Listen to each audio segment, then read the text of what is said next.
Victoria's government says it will examine laws to outlaw the Nazi salute within the state.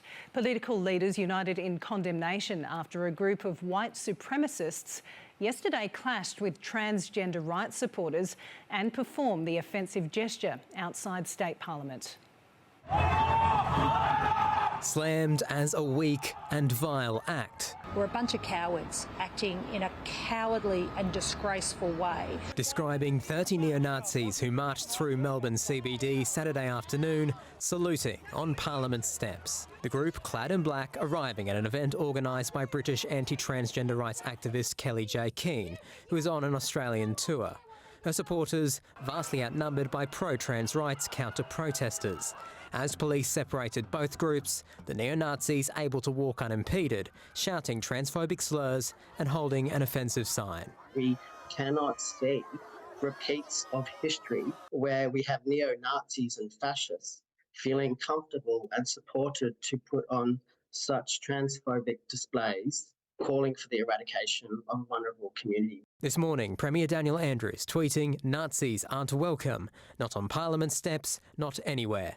To every trans Victorian I say this, our government will always support you because your rights are not negotiable."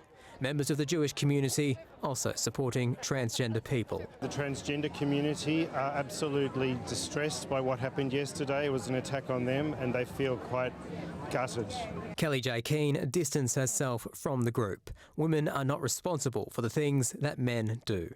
Last year, Victoria's Parliament banned the Nazi swastika, but the law doesn't apply to gestures like the salute.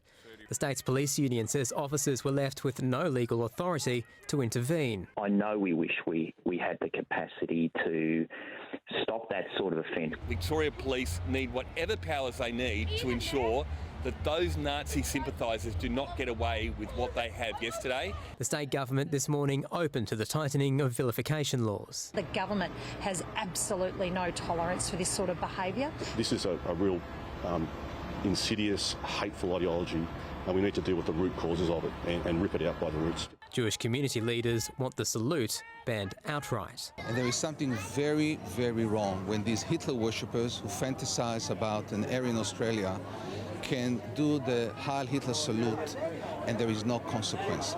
Do police have the power to arrest somebody who does that right now? Well, we need to work through the particular gestures and the issues. The city's Jewish community today converging for a festival celebrating its diversity. Not cowed by shows of hate. The best way to meet intolerance is to be loud and proud. Naveen Razik, SBS World News. Coming up.